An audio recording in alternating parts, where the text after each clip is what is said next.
হলগীয়া গাঁৱৰ যুৱ সমাজৰ উদ্যোগত আৰু সমগ্ৰ হলগীয়া গাঁওবাসী ৰাইজৰ সহযোগত দুদিনীয়া বৰ্ণাঢ্য কাৰ্যসূচীৰ আয়োজন কৰা ভাগৱত পাঠ ব্যাখ্যা আৰু দিহা নামৰ প্ৰথম দিনৰ কাৰ্যসূচী কালি সমাপ্ত হৈছে। আজি দ্বিতীয় দিনৰ কাৰ্যসূচী বৰ্ণিল শোভাযাত্ৰা আৰম্ভ হ'ব হৈছে। মই সমগ্ৰ পৰিৱেশ দেখুৱাবলৈ চেষ্টা কৰি আছো। সন্ধিয়ালৈ এই নামঘৰতে ভাওনা প্ৰদৰ্শন হ'ব।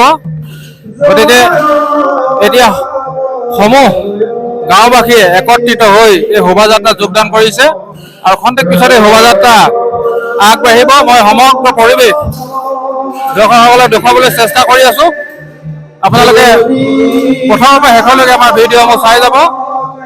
মই সমগ্ৰ পৰিৱেশ দেখুৱাই যাম।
উলহ মালহে হলগীয়া যুৱ সমাজে অনুষ্ঠিত কৰা আজি দুদিনীয়াকৈ আমাৰ যি অনুষ্ঠান, এই অনুষ্ঠানৰ আজি ভাগৱত ভ্ৰমণ, আজি অনুভৱ কেনেকুৱা লাগিছে?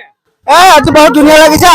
আজি আমাৰ ল'ৰাখিনি যুৱ সমাজে আজি ভাওনা দিহানাম প্ৰতিযোগিতা আছিলে, ধুনীয়া হৈছে আমাৰ অনুষ্ঠানটি। হয় সাফল্য মণ্ডিত এতিয়া শোভাযাত্ৰা চলি আছে। কিমান ৰাইজে অংশগ্ৰহণ কৰিছে? আজি আমাৰ বহুত আনন্দৰ দিন। আমাৰ গাঁৱৰ সকলো যুৱ সমাজ, যুৱক যুৱতী, আই মাতৃসকল লগ লাগি আজি আমি শোভাযাত্ৰা কৰিছো। এইদৰে আমি অনাগত দিনতো একলগ হৈ অনুষ্ঠান কৰি যাম। সংখ্যক যুৱক যুৱতী আই মাতৃ এই ঠাই খাই পৰিছে ভাগৱত ভ্ৰমণত। মই সকলো দৃশ্য দেখুৱাই আছো আপোনালোকক একাধিক ক্ৰমে। এই আগলৈ চাব, এয়া দেখিছে ভাগৱত ভ্ৰমণ গৈ আছে।